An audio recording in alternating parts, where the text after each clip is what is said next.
Yep. Sounds good to me. Hello, internets. All of the internet. Chris. The internet has spoken. There you go. Getting ready for Canada Day. I see that. Yeah, Canada Wave. I don't know why. They like the whole world in their hands.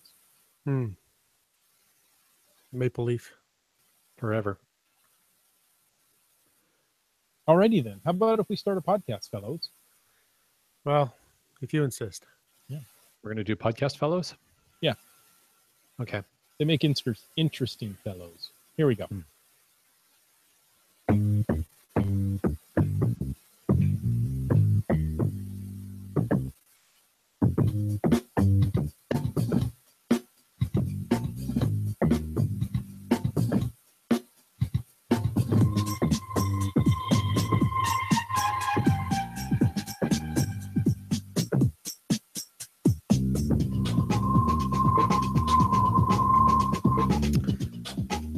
Oh, welcome to Caching in the Northwest.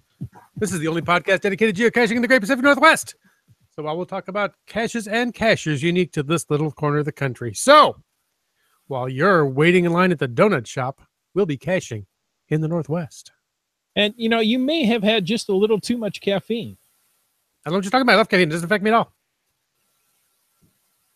Much like our monkey. Yes, now, go on. It's time to bring in our monkey. Some say, while caching, sparrows bring him trail mix on the trail. And others say he's more popular on the internet than bacon. All we know is he's called Land Monkey. Nicely done. Nicely done. So for those who aren't reading the show note tonight, Chris of the Northwest threw me off because he didn't actually have any Land Monkey statements in the show notes tonight. And he just winged that one off there, just like the sparrows. And so we just didn't know it was coming tonight. Yeah. So Sometimes you never know. That's right. Improv on Caching in the Northwest. I don't know. It's a toss-up there with Land Monkey, bacon. Both very popular items on the internet. Oh, dear. All right. Well, you know what, folks? We want to thank you for joining us once again tonight to talk about caching in the Great Northwest. We also want to thank our faithful Denali level supporters. That would be Limax, good old Team Squirrel, and good old worldcaching.com. And Limax is good and old too. All right.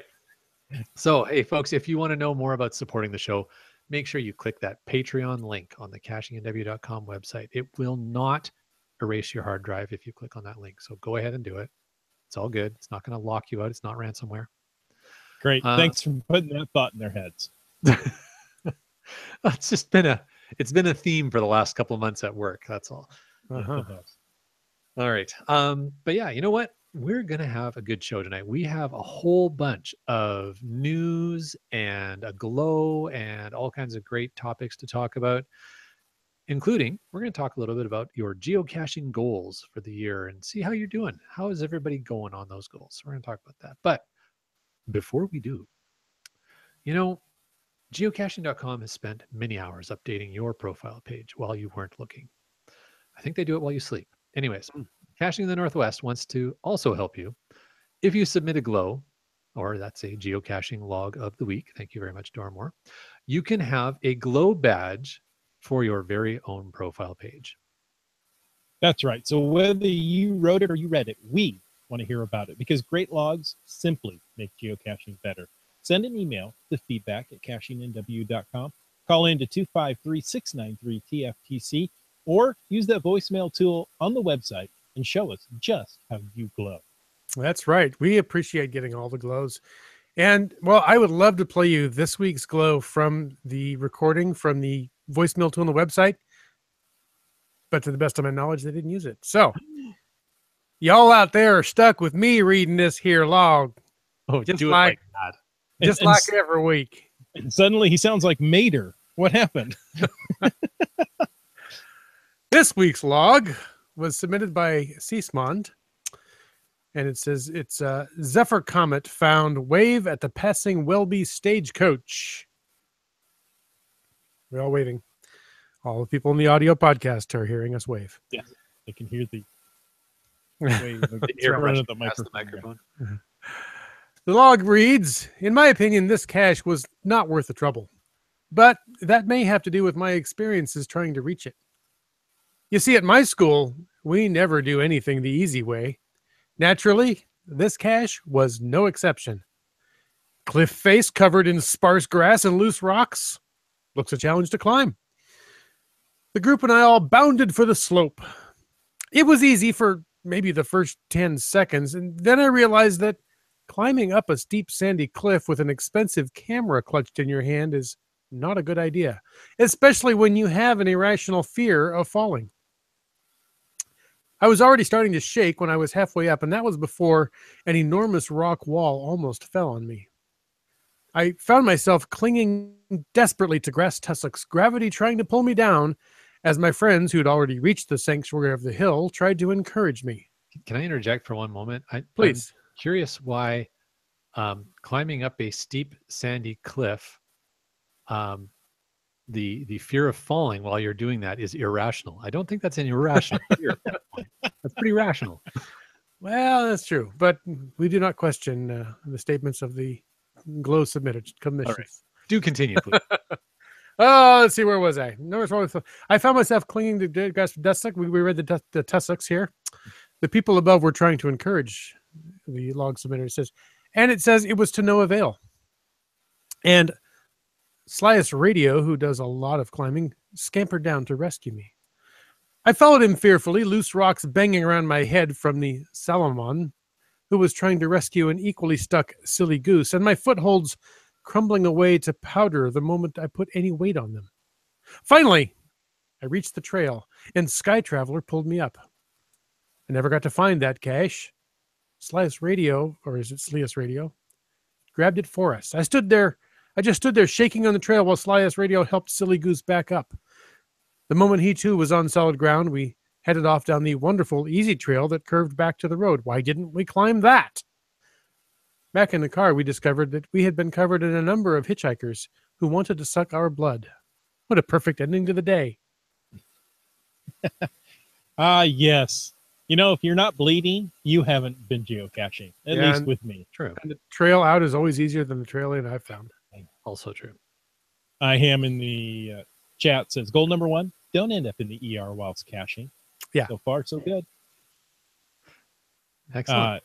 Tracy from World Caching says, Dan, or IHAM, our rule is that if you hurt yourself bad enough while caching, we'll call 911 and then meet you at the hospital when we finish caching for the day or night. Fair enough. That's all right. Do you sign the patient's name on the logs once they've been transported to the emergency? Ooh. Maybe that's an after show. Hashtag FATAS. Yeah. Well, folks, if there is a milestone cache you are celebrating, we want to know about it. Call into 253-693-TFTC and share it with the entire NorthWest community. You can use the voicemail tool right there on the website. Now, we like worldcaching.com because they provide us with wonderful gifts. This month's contest, it started in June. It's going to go through July. Is to win a Canadian-themed trackable because this is a Canadian-themed time of year. Mm-hmm. What we're looking for is iTunes reviews. Now, if you don't have an iTunes account, that's okay. You can call in or email us your Canada Day plans. Now, Land Monkey, when is Canada Day? July 1st.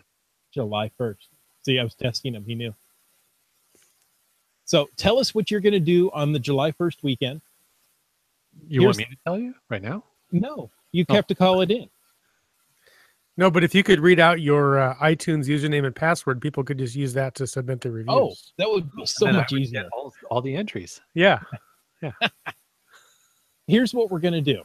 Okay. If you do iTunes review, you get 2. That's right, 2 entries into the drawing. If you call in, you get 2. That's right, 2 entries for the drawing. If you send us an email, you get one drawing. What if they use the voicemail tool on the website? Two Okay. entries. That counts as a call. Just checking. That counts as a call. If we Okay. get audio. Yeah. Got it. So actually, that's right. Last week I said you had a chance to get up to 5 entries. Now you have a chance to get up to 7 entries. Ooh. That's If- 5 and 2 more. Yeah. Mhm. Now, however, they all have to be different. Different than Right. what? The iTunes review, that's not anything to do with Canada Day. But if you call in at 253-693-TFTC and then call in using the voicemail tool, they have to be 2 different stories. So what you're doing Saturday, what you're doing Sunday, perhaps. Who knows? You could even throw in a Friday. So there you go. And if you happen to use a different name on iTunes, which is very possible, let us know that so we can give you credit for your entry. Yeah, otherwise we'll just give it to Land Monkey. Awesome. I get all the things. He wins all the things. All right. Well, that sounds like a lot of fun. Great contest, guys. Thank you for coming up with that. And thank you, World Caching, for sponsoring yet another contest on our podcast. That was very, very cool. Hey, we're going to talk, speaking of Canada Day, we're going to talk about a little interesting story that popped into the feed here. It's from Daily Hive, from the Vancouver pages of the Daily Hive. And the article is titled Criminal Code in Canada Repeals the Criminality of Dueling. Mm. That's right. It's no longer technically illegal to challenge someone to a duel in Canada. With banjos? Yes. Okay. I'm pretty sure that's what they mean. Okay. Let's read through and find out. Okay. All right. If you demand satisfaction and need to settle a score in the form of a good old-fashioned duel, a recent decision by the Canadian government may be of welcome news. This week, the Minister of Justice and Attorney General of Canada, Jody Wilson-Raybould, introduced legislation meant to update and modernize the criminal justice system. Okay. The proposed legislation, quote, would amend or repeal a number of provisions in the criminal code in order to ensure they are compliant with the Charter, that is Canadian Charter of Rights and Freedoms, and to make the law more relevant in our modern society. Okay. A government release also said, quote, several criminal code offenses that were enacted many years ago are no longer relevant or required today. So among those offenses includes challenging someone to a duel. It's safe to say this is a timely update to the code that many years might be an understatement. So apparently, and a little bit of history about dueling in Canada, while they were issued infrequently during Canada's early settlement years, duel challenges did happen, and historical records indicate the last duel where someone was known to have died was June 13th, 1833 in Perth, Ontario. That's the year I was born. There you go. Maybe it was related to the duel somehow. Never know. No. However, the total number of dueling incidents in what eventually became Canada, so British North America and then Canada. So that's only more than 150 years ago. Yeah, that's right. Only numbered around 300 from the mid 1600s to 1948. Hold on. If the last known duel where someone died was 1833, why does the count of 300 end in 1948? They ran out of fingers. Maybe they didn't die. Oh, okay. So I think FTF hunts can get a lot more interesting now in Canada. Ooh, there you go. I was here first. No, I was here first. I challenge you to a duel. The gauntlet. Yes. Ah. Make sure you carry your gauntlet in your back pocket. That's right. It's going to be handy. And a pistol. Hey, you know, mercy is the mark of a great man. Now, maybe I'm just a good man. I'm all right. Okay. Okay. Anybody know where that movie quote is from? Put it in the chat. We'll talk about it. But that's. Hey, there's a new Geo tour that's going to launch. What? Yes. Nice. Where? SOS in Spokane.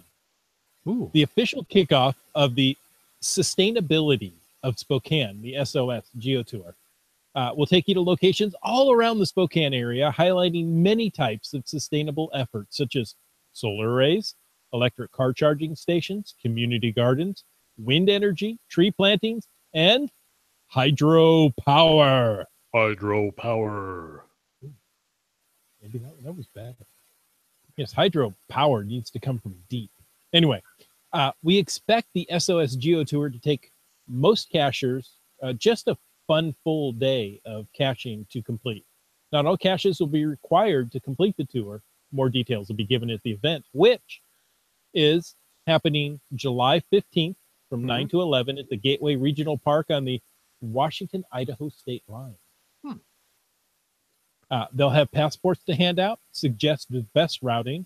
There'll be a geocaching 101 for anyone who's new to geocaching, maybe some of our listeners, and a GPX station to help you load those newly published caches. So there you go. There'll be more information as the event draws a little bit closer. Well, that sounds like fun, but I'm already a little disappointed because when you said SOS, I was hoping they were serving biscuits and gravy. Oh, there you go. Like, wait, oh, yeah. Now I'm hungry. Now you're hungry. Yeah, you did it. Okay. Hey, so is that the third Geo Tour in Spokane now? You're right. Are all 3 active, or are they retiring them as they... I know the Filmed in Spokane is still active, and they still have coins. Nice. What was the first one? Was it just Spokane? It was the Spokane History Geo Tour. I think they have path tags left for that one. Wow. Cool deal.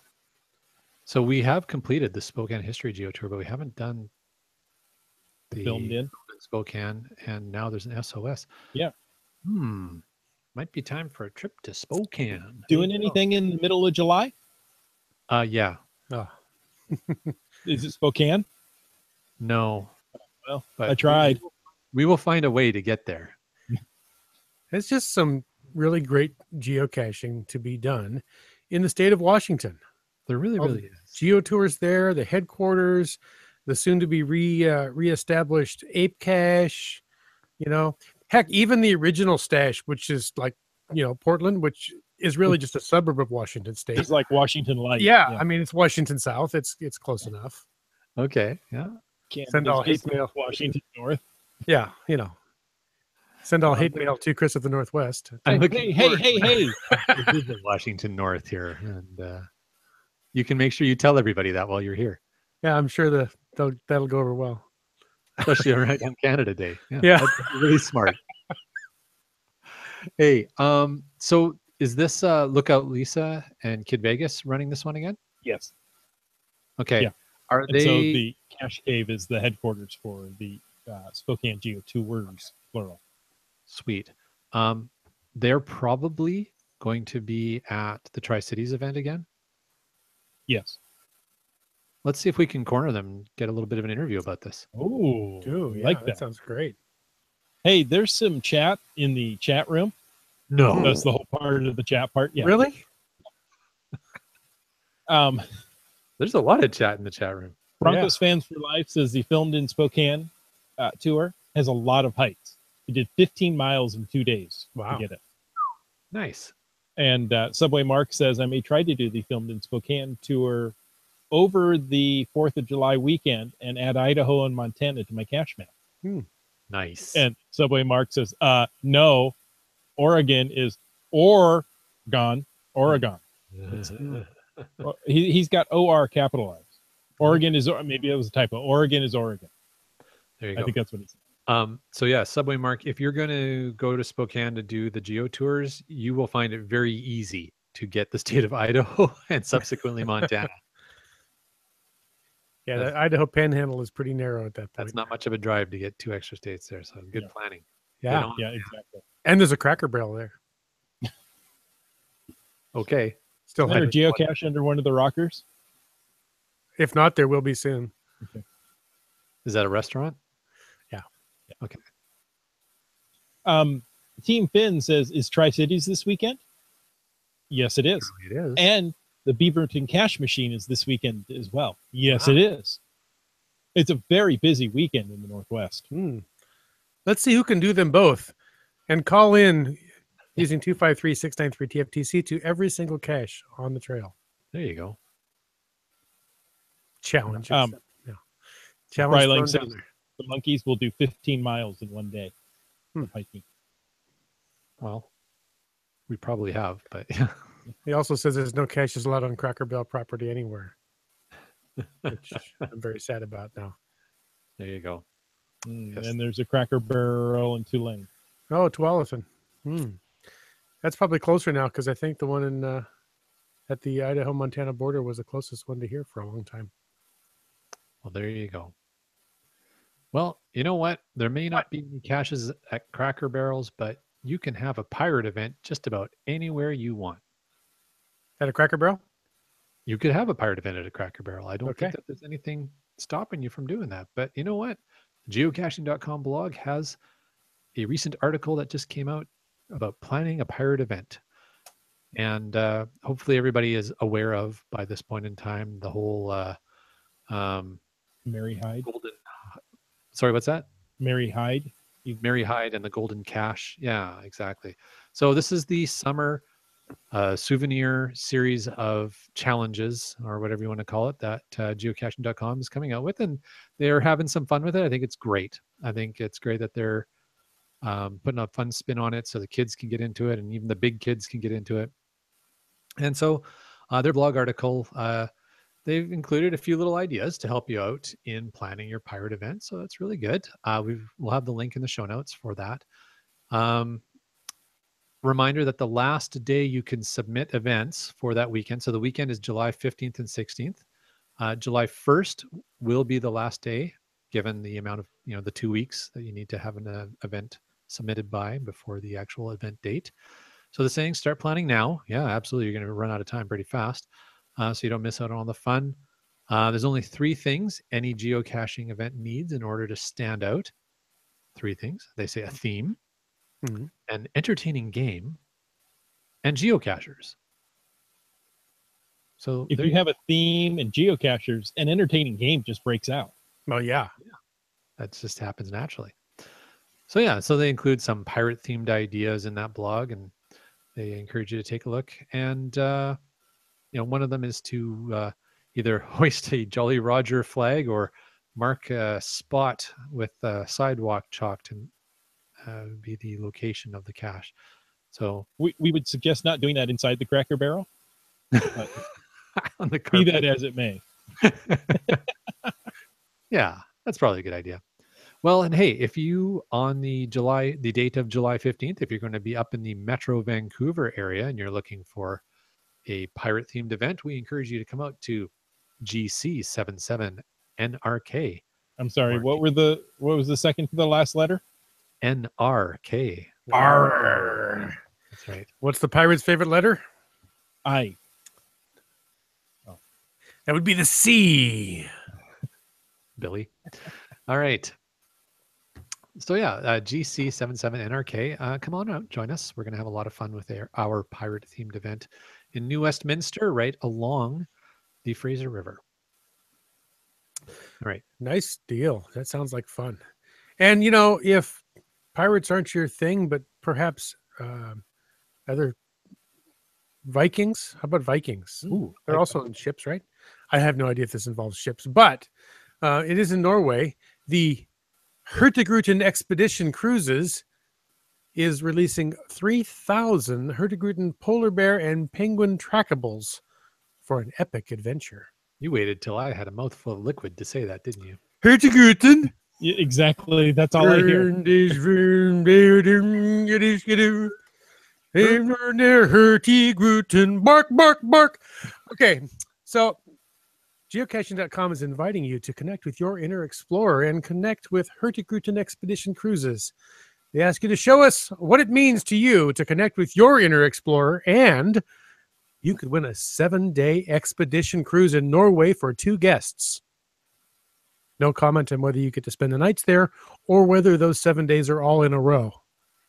Anyway, join the adventure by entering to receive a Hurtigruten trackable at the geocaching.com blog.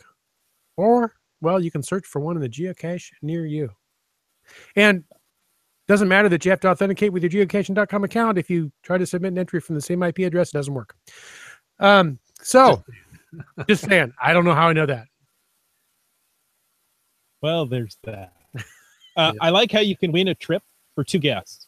It doesn't say that you're included. No, No, just your guests. that's right. So, personally, I'm hoping that one of you two win and sends us as the guests. Well, Send I us tell you who away. can win. Hmm. Who? Could you be a guest?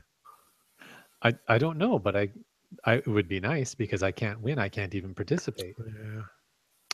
Yeah. So guess which country you have to be a citizen of in order to participate with this?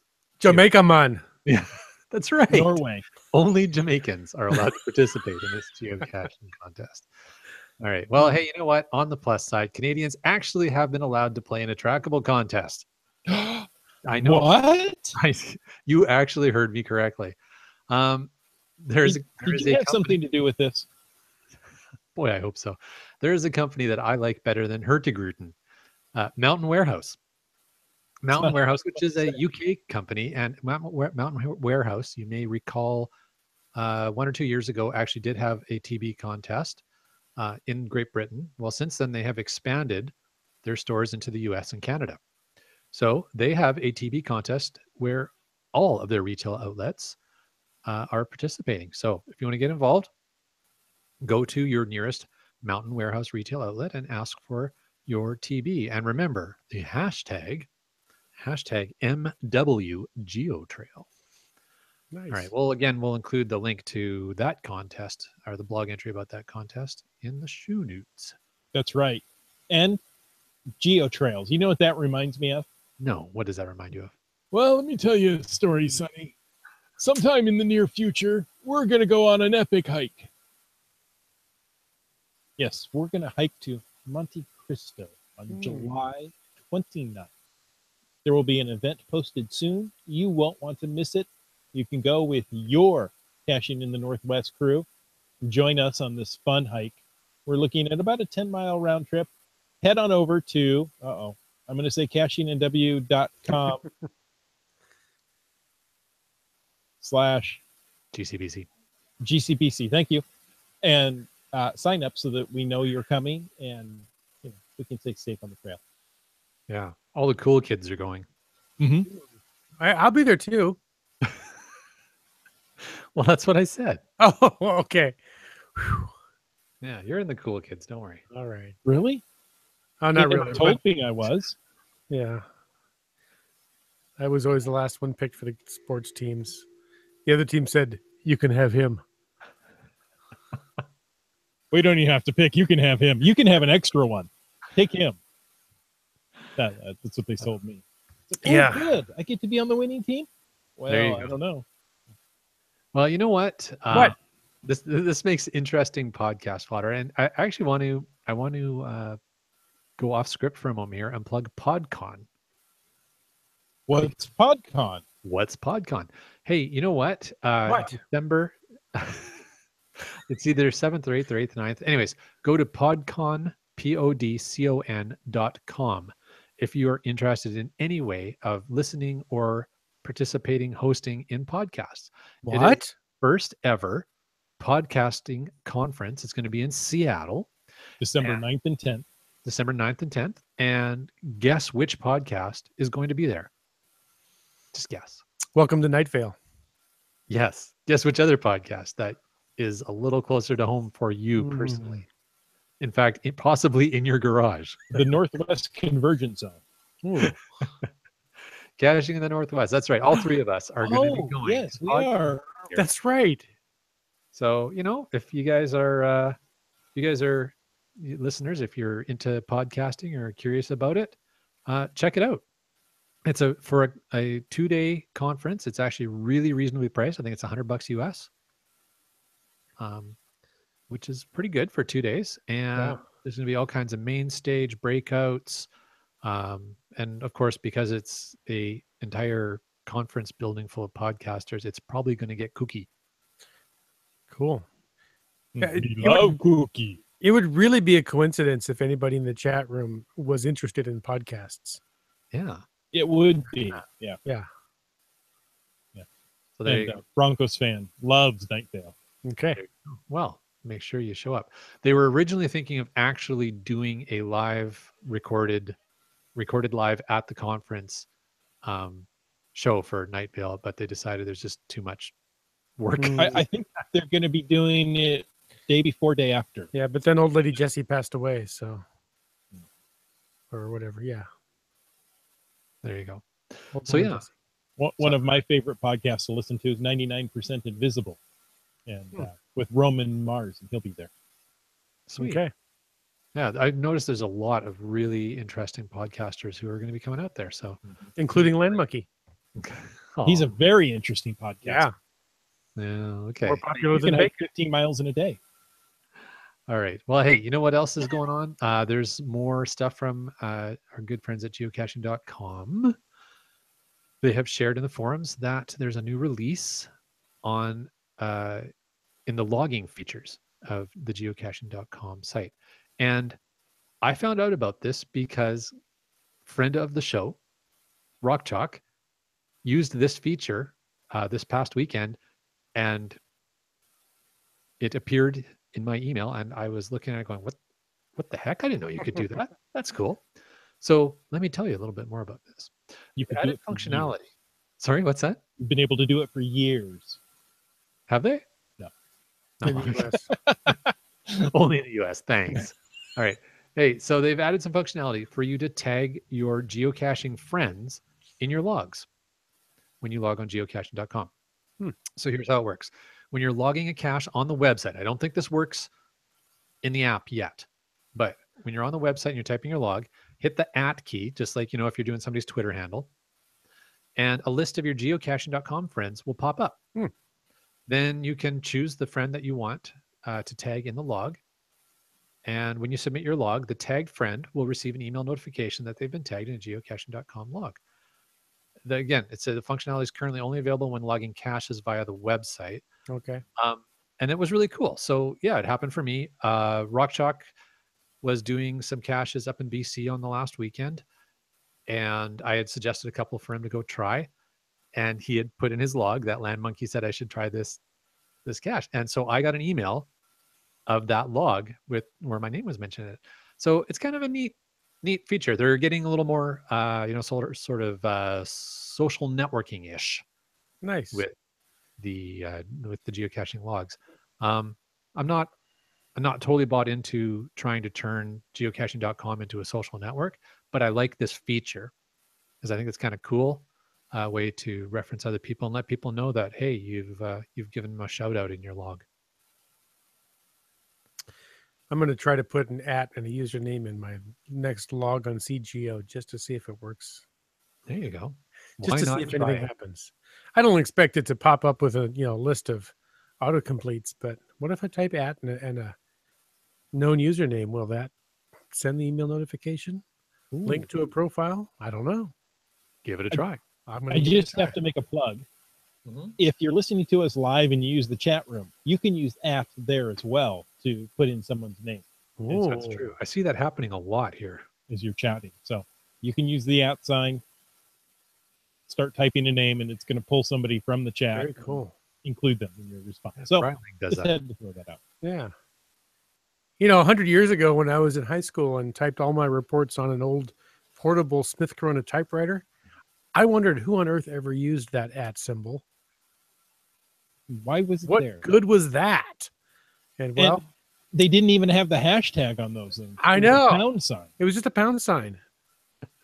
An octothorpe. Yes. Well, I guess that's why they've used the @ sign for all the social media stuff, because it doesn't get used for anything else. So Yeah. Until email and social media, the poor @ sign was pretty lonely. But the times they are a shonging. yes, they are. And now we do the @ sign for everything. You know what else is changing? No, No. tell me. Seattle zip cars. Zip. So Yeah. They are now outfitted with Discover Pass. sweet.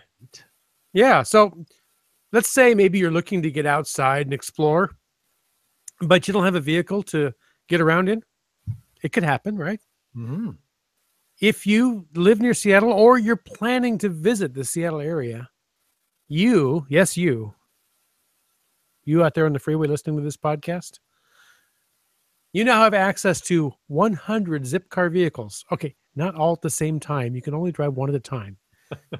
But there are 100 zip car vehicles out there that have Discover passes. So you can get outside and visit state-managed public lands or ape-themed mega events Mhm. or something like that. Just saying. There you go. So the article ends with the command, do it. Do it. Very cool. I think that's Love it. awesome. That zip That cars is do cool. Yeah. Yeah, that's nice. I mean, I think that's going to promote usage. You know, hey, let's go to a national park or a state park, I should say. That's the Discover Pass. And they're beautiful state parks in this state Yes. because, well, it's a state.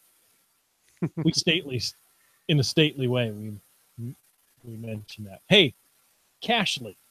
Have you heard of Cashly? Mm-hmm. We're running lowly Cashly 2.0, but Cashly 3.0 is coming out June 29th. Now, if I look on my calendar, that's exactly a week from today. Nice. It's been a long time, but it's finally here. Cashly 3 is ready for release. We're bringing you some very powerful new features, as well as some amazing performance enhancements to make offline caching even better. This release has some of the following. No, it has all these following. I didn't include everything.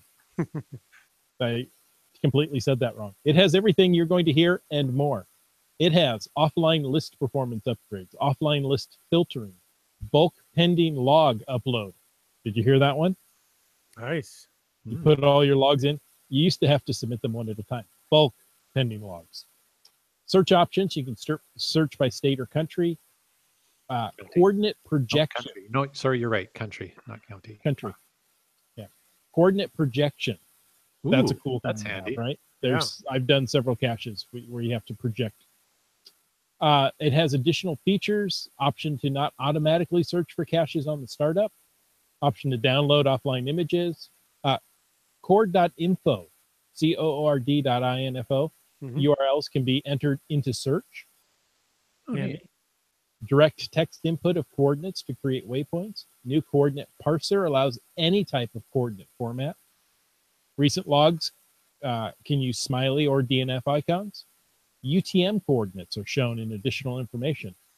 And you have upside down portrait mode. I'm sorry, what? Upside down portrait mode. What does that even mean? Well, it's like portrait mode, but upside down. Okay, I figured that much. And field notes are now drafts. So Upside down portrait mode is perfect for when you stick your phone in the cup holder and you can stick the power charging cord in what is now the top of your phone. That's what you're talking about. Okay. Yes. Yes. The app rotates 180 degrees on the screen of your smartphone. Okay. I didn't exactly know what it meant. That makes way more sense to me. Upside down portrait mode. Yes. Upside down portrait mode. I don't see it pictures of people while you're inverted. Well, yeah. You know, when you're hanging out of the tree, land monkey. Yeah. Eating Timbits. Yeah. I'm going to go look for that in the Google Play Store soon. Yes. Great. So hold your breath. That is pretty cool. I would say if anybody who's listening to this podcast is interested in us having Nick from Cashly back on the show to talk about 3.0, let us know. We'll reach out to him and bring him back if that's something you guys want to hear. That's right, just like that. From the internets, just reach in and pull him out. Yeah. Awesome. Well, you know what, guys? That is a lot of news and some great stories this week. Thank you very much, Chris of the Northwest, for all your work in gathering all those today. I do it for you. Not you, Land Monkey. Do it for our the listeners. Other you. The you listening in your car. The you walking down the street. You. I do it for you. You at the bus stop, bopping your head to the music. All right. Well, you know what, guys? One other thing we wanted to talk about, since we are officially in summer now, is how are those geocaching plans for 2017 going? I think a lot of people, at the beginning of the year, at the tail end of 2016, maybe thinking, next year I'd like to do this, or I'd like to find this, or all kinds of different goals people come up with. So, guys, did you have any goals that you wanted to achieve for 2017? No. Wait, we were supposed to set goals? You weren't supposed to. Just some people, you didn't have to. I don't remember setting any goals. Okay. However, yes, I have a strong suspicion if we were to roll back the interwebs and play a Caching in the Northwest podcast episode from around the first of the year, I would probably have stated some goals in there. I'm just thinking. And I have Probably. no idea what I said back then. So You were going to lose weight, start smoking, and That's how you lose weight. yeah, okay. you're Well, going to gain weight and start smoking. I've blown both of those goals because I've gained weight and I didn't start smoking. So Well, those are some great geocaching goals. Oh, you go to the Tri-Cities this weekend, you may start smoking. Yeah, involuntarily. It's supposed to be quite warm. Spontaneous human combustion. All right. yeah, it's warm. You know, global warming and all. It's so hot down in the Southwest that airplanes can't take off. So I've that it heard is. that story. Yeah. So I don't think I had any specific goals except, well, to get out and cache more. And whether I stated it back then or not, one of my goals is always to cache more in person with my fellow podcast hosts, because that's always a good time. Well, you're doing really well on that goal. Not as well as I'd like, but we're going to remedy that come Canada Day, I think. That's the game plan. That is the plan. Awesome. Love it. Chris of the Northwest, did you have any goals? Well, I did have some goals. Okay. I'm working on finding old caches around me. I'm old, and I like to find the old caches. Now, I defined old caches as caches hidden in, like 2000 to 2002. I like to say they're hidden in the good spots that are worth taking the time to visit, right? Because when you first hit geocaches, like, say, GCD, you just didn't hide. There was no lamppost hides. You went to a spot. Yeah. And, this spot meant something to somebody. So I think those are worthwhile finds. I'm also working on my Delorum map page challenge. So I've still a long way to go, but I've knocked out several map pages this year, and I'm still working on it. I hope to get 4 to 5 more map pages just this weekend. Nice. So, well, that's really what we're talking about, is not necessarily have you achieved your goals, but how are you tracking on them? Are you needing to maybe rethink your goals? Are you making progress on them? And whether you hit them or not this year, are you having fun working on it? That's right. Now, my numbers this year are not outstanding. I'm really quite average this year, falling exactly in the middle of my 13-year geocaching career. If you look at my cache finds per year, if I double what I currently have, I'm just going to be a meh year. Well, if you're having fun, it's not a meh year. It's not about the numbers. That's what I keep telling myself. That's what all of us that have very few numbers say. Exactly. It's not like, people who have really high numbers and, have find, 7 milestone caches this year. Land Monkey, tell me what you've done this year. Thanks for the setup. Well, we knew that we were going to track for hitting our 10,000th find this year. We started caching in August of 2012. Obviously, it helps that both of us really enjoy caching, so we get out and do that a lot. Done a lot of trips, found a lot of caches in a lot of different areas, and just really enjoying it. So yeah, like I said, we knew sometime this year was going to be 10,000, and I think most of us who live in the Northwest know what winter and spring have been like this year. So Yeah. it hasn't been really conducive to getting out and enjoying a day out geocaching. But we started to track fairly well early in the year, thinking, wow, we're getting out for some hikes with our Team Epic friends and starting to nail some numbers. And you know what? We could hit this earlier than we thought. So in April, we planned a trip to Arizona, and we hit our 10,000th find milestone. We achieved that we always try and achieve a geocaching.com official milestone in a state or province where we have not yet marked a milestone. So yeah, the 10,000 was in Arizona, and that was a lot of fun. I think for some other big milestones in our listening audience, Bri Lang has commented that after this coming weekend, he'll have met his goal for the year, which was an average of 2 finds per day all year. He will be at nearly 3 finds per day average. And we'll also pass the 6,000 fines this weekend. So congratulations, Brian. So he'll be done caching after this weekend? Yeah, he's just going to take the rest of the summer off. Nice. That sounds like fun. I haven't been watching the chat. Has there been anybody else sharing some goals that they wanted to? Yes, I've been putting them in the show notes. Oh, perfect. All right. So we'll get there. So yeah, some other stuff with us. I think people who listen to the podcast know that I have a certain affinity for earth caches. And my goal for this year was to hit what's called the Garnet level of the Earth Cache Discovery Award, which I say that when I stub my toe. Garnet. That means that you have answered and logged 250 plus Earth caches. I'm presently at 290, so I did hit the goal this year. And my revised goal for this year is, is 300, which I probably will get next weekend. But you know, we're having fun with that. And lastly, we're hoping to complete the Jasmer challenge this year. It's going to be close. We're not sure if we'll get it this year. By September, we'll know, and we'll probably be within 1 to 2 caches remaining.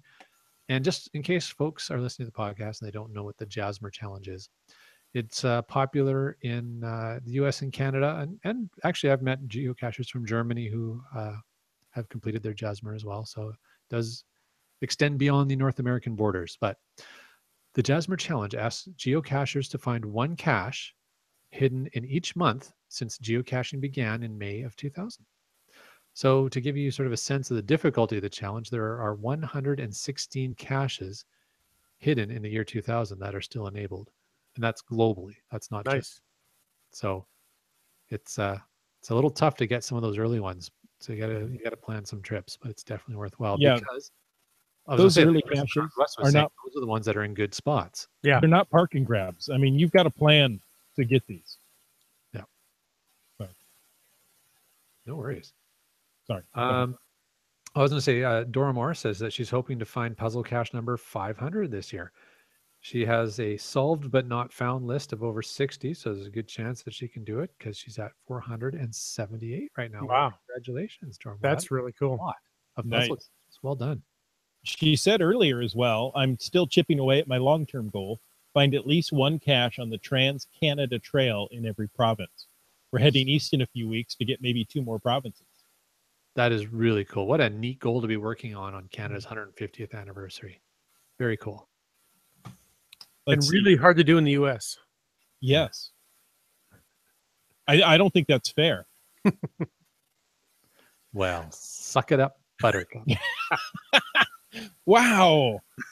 Okay. Well, I thought moving Canadians right are polite. you threw me off there. Die Monkey says, my goal is to average 1 cache a day by the end of the year. So far, I'm at 0.7, so 0.7 caches per day. Mhm. But school got out yesterday, so I should be able to up my fines. Nice. Very cool. Subway Mark joined in. He chimed in and said that his goal is to find cache number 4,000 this year. Nicely done. He's running a little behind. He had started the year at 3,686. He's at 3,792 right now, which is great. He also wanted to add some states and countries. He just added Alaska. That's right. I hope you really enjoyed your trip, Subway Mark. Thanks for logging 1 or 2 of our Land Monkey caches while you were here in Vancouver. And again, he's planning for Idaho and Montana. For countries, he's added the Bahamas, St. Martin, and St. Thomas. So, Well, yeah. poor guy. We have no pity for him. Yeah, I mean, to have to go there and what a struggle. Life's tough. It really is. Oh, Broncos fans for life says I want to find more than last year. So over 3,045, and I'm halfway there. So there was 3,045 last year, and she's over 1,520 something this year. Wow, Apparently. that is a lot of geocaches. Yes, it is. That's just not right. That's amazing. That's amazing. It is. Oh, Dad of Team Finn says his goals are to put out a PVC oriented cache every month and to continue with the Team Finn to host an event every month. Hey, That's is a cool goal. great Yeah, that is a great couple of goals to have. That is Yeah. awesome. I like the whole idea of putting out caches. Yeah. Yes. Well, and hosting events. Some And of those not just team. putting out Well, caches, putting out a PVC oriented cache. So, yeah. I'm thinking like totally tubular series, stuff like that, right? Like good geocaches. hmm And I've Nice. been to a couple of those Team Fin events. They're nicely done. Awesome.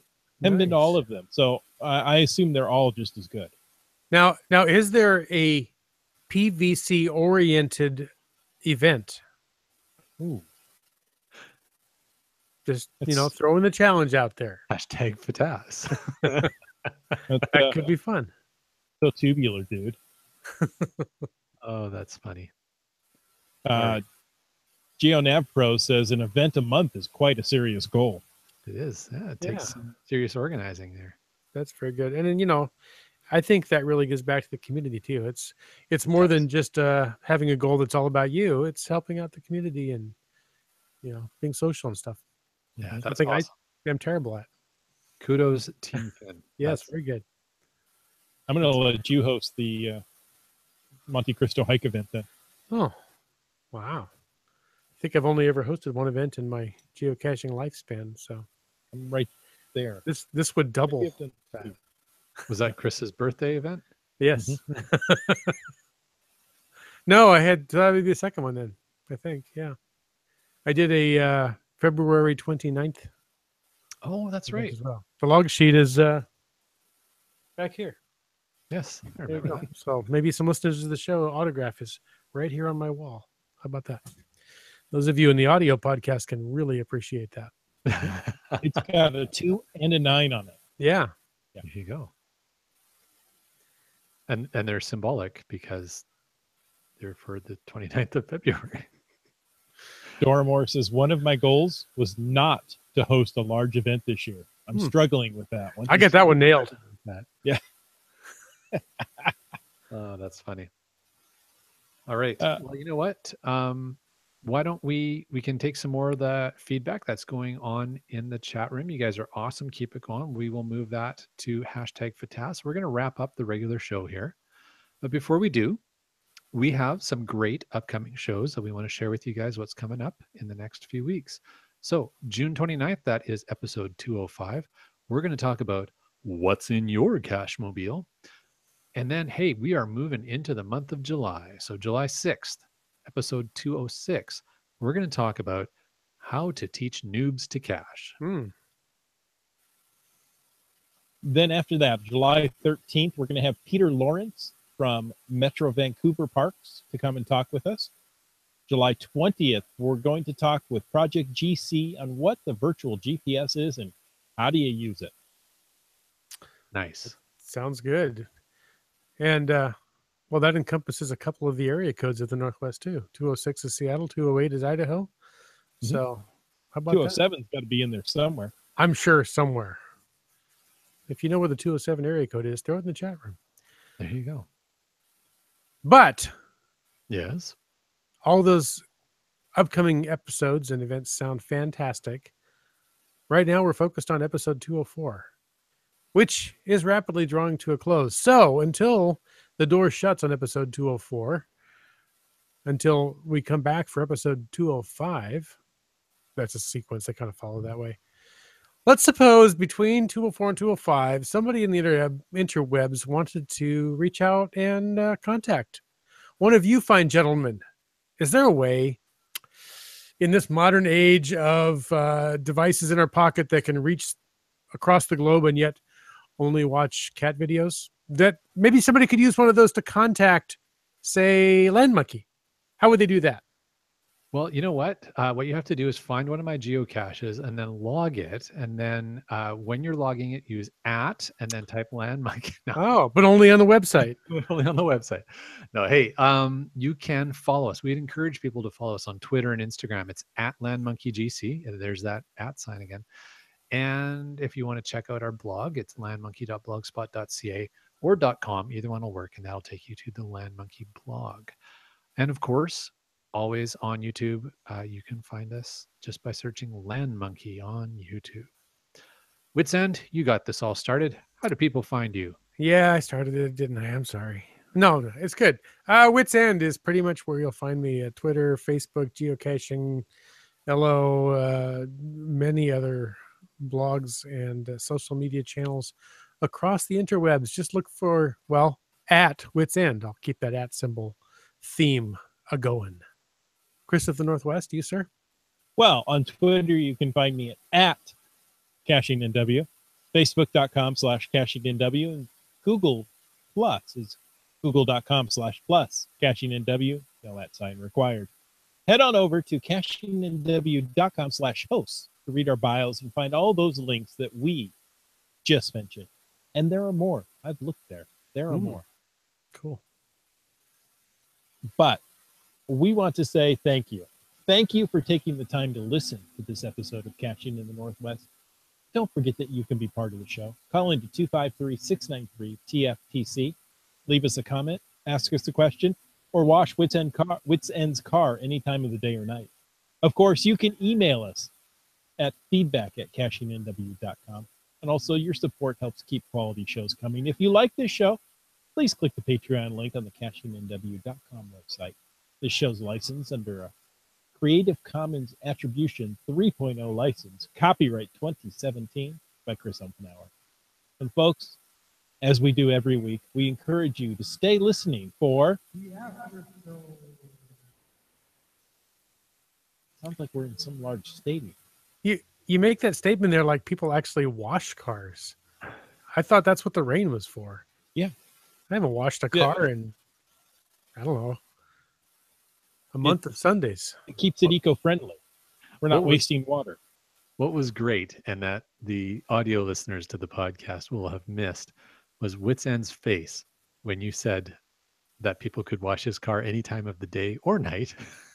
Just it was this facial expression of no, perhaps not at night. Most of the time it's in the garage, so that might be a little difficult at night, but definitely awkward. Yeah, we can do it. Hey, when I was traveling earlier this year, I was in the... you can get a penalty for that in basketball. Yeah, well, I was in the San Francisco area, and I saw a ad on a website, and it was to deliver fuel to your car, and they would do it at night. Yep, so, they have that in Vancouver now. You don't have to go fuel up. They deliver the fuel sometime to you.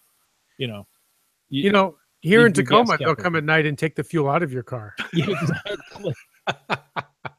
Well, that service is available in Surrey, but the service you're mentioning, Chris, is there's an app on your smartphone for it, and it is available in Vancouver now as well. I think it's interesting. You pay the average of the 3 closest stations to you. Oh, is that how they do the pricing? I wasn't sure how they did the pricing. That's how they did it in San Francisco.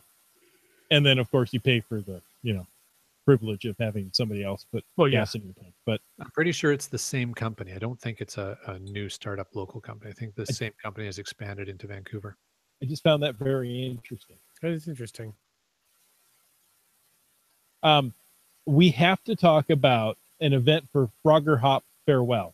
Okay. That's GC77 Charlie Alpha 8. It's next Thursday in Redmond. And Frogger Hop is a well-known cacher in the area. She is leaving to go east, and I can't remember where. Oh, okay. I thought we were talking about the video game. I was confused for a moment. Okay. Just about anywhere is east of Washington State. That's true. There's not a lot west of here. In the U.S., there's not a lot. Outside the U.S., there's a lot west of here. Yeah, a lot of water. Yeah. So feel free to swing by that event and say goodbye to one of our local cachers who will go to be someone else's local cacher. Well, that happens, but it's nice that they're hosting an event to say. Yeah, that's cool. And Tracy from World Caching is yelling at you, Mr. Monkey. No Surrey slander.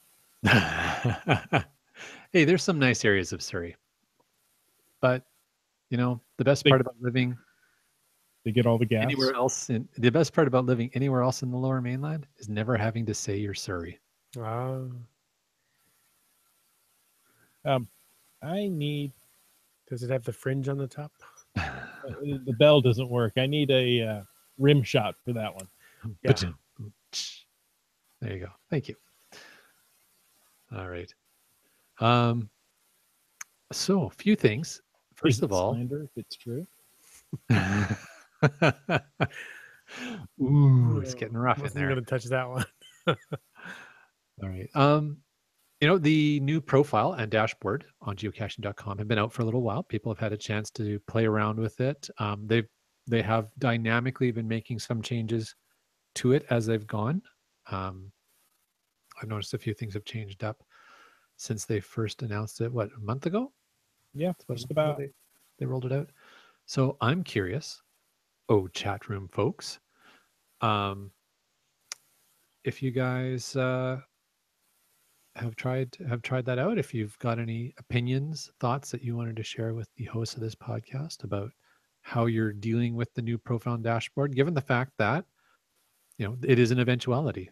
We are given an opportunity to play around with it and give some feedback, but at some point in time, they are going to throw the switch, and that is going to be the new dashboard and profile.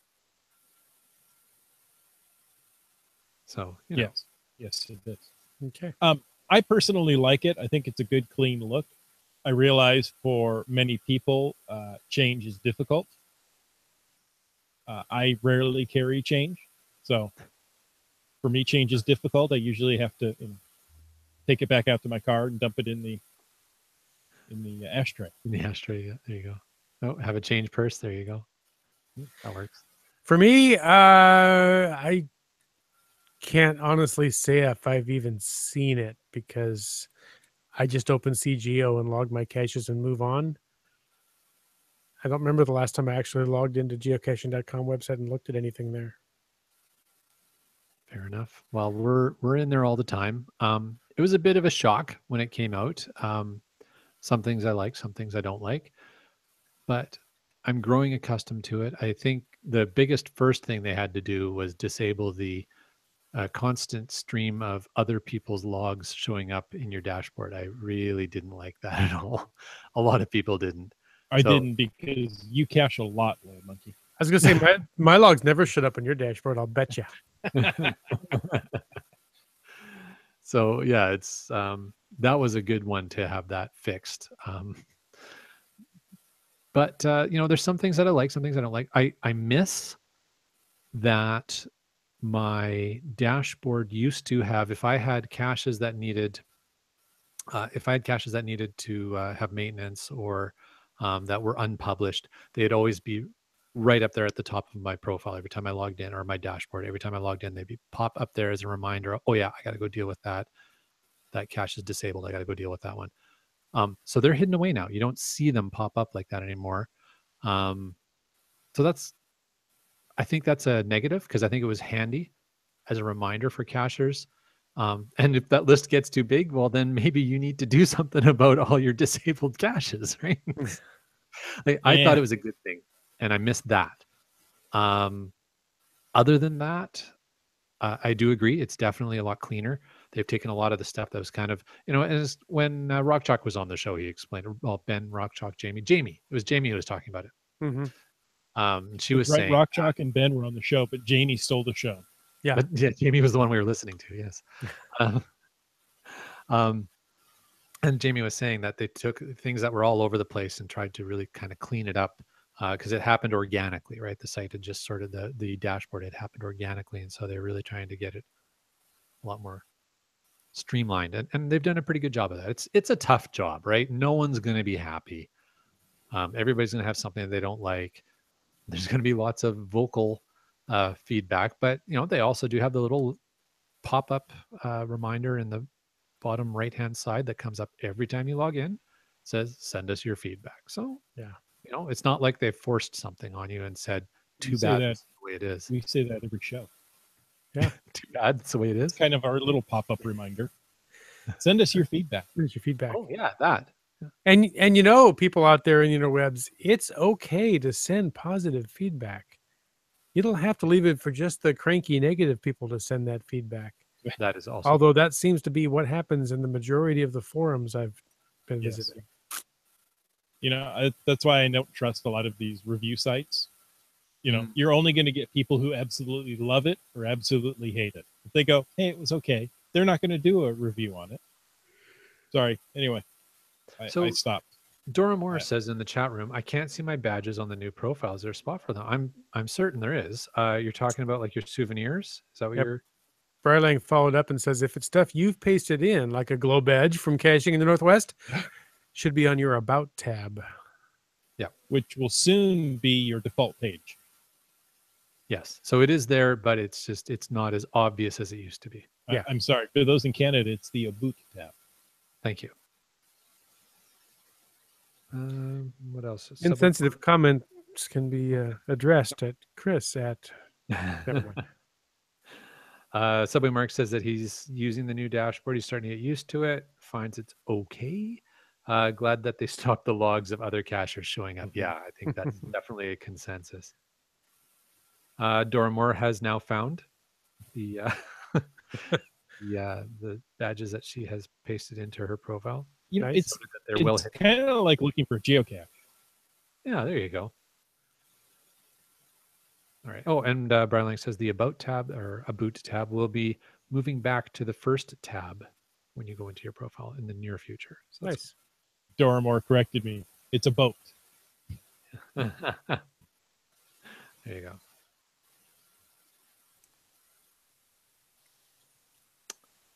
All right. So yeah, I think that's it's pretty interesting stuff. Another show we're going to do. We didn't when we're giving you guys the highlights of the upcoming shows. We didn't go too much further out into July, but we do have another show planned later this summer where we're going to talk about tips and tricks if you're going to create and place a puzzle series of geocaches. We'll leverage some of the knowledge and experience gained by the Land Monkeys working with our favorite reviewer as we went through the exercise of putting out our recent puzzle series we just released called WAC, or We're All Connected cache series up here. That's what you want to do to the Land Monkeys after you work on the puzzles for a while. Dude, those puzzles are whack, man. Oh, that's funny. But yeah, so we're going to talk about that. I think that'll be a lot of fun to be able to leverage that. And you know, depending upon how the solving of those puzzles goes over the next few weeks, I may be able to talk Mrs. Land Monkey into us maybe giving a little nudge here and there on the podcast to help people along if they're working on those puzzles of ours. But that's up to Mrs. Land Monkey because it's her puzzle series, and I don't really want to get in trouble. Oh, wise man. Yes, you may be the head of the family, but she's the neck that turns the head. Or she has her hands about the neck. Yeah, details. Yeah, either way. There you go. What do we got here?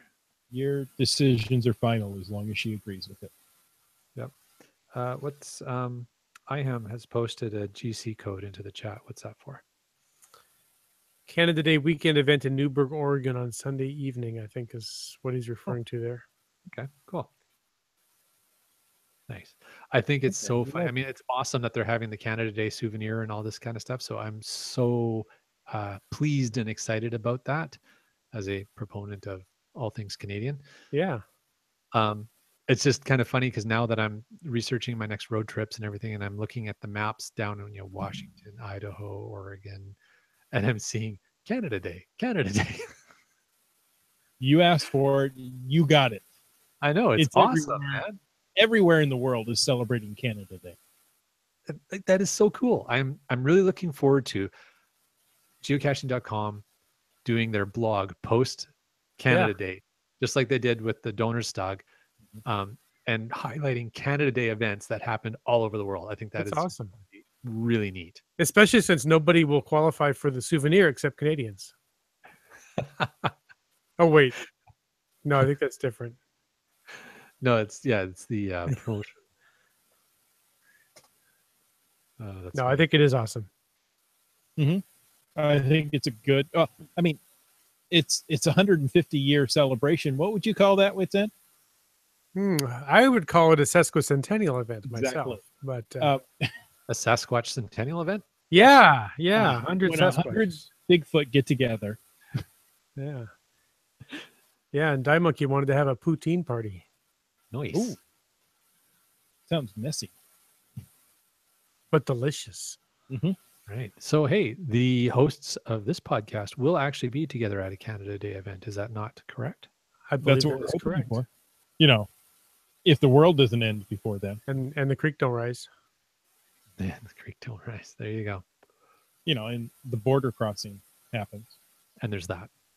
Yeah, Well, we're really looking forward to that. That's going to be a lot of fun. I'm looking forward to it. It's going to be an awesome weekend. Cool. That's coming up fast. All right. Well, And Doramore says that hers is the only Canada Day event with a cachapult. as far as we know, that is a fact. Yeah, I have fired said cachapult. Yes, you have. I'm looking forward to firing said catapult. Yes. There you A go. So splendid people time may is know guaranteed which for event all. we're talking about. The catapult event. Exactly. All right. Well, what do you figure, guys? Is it a show? I think it's a show. It was a show. I think it should be done. And it's an after show. And an after show. So, Chris, Just until one more next time. There you go. Is over. So, Chris, now. until next week, what should people do? People should get out and get caching in the Northwest. That was an awkward pause. Good night, all. Take care, folks. Ciao. 73.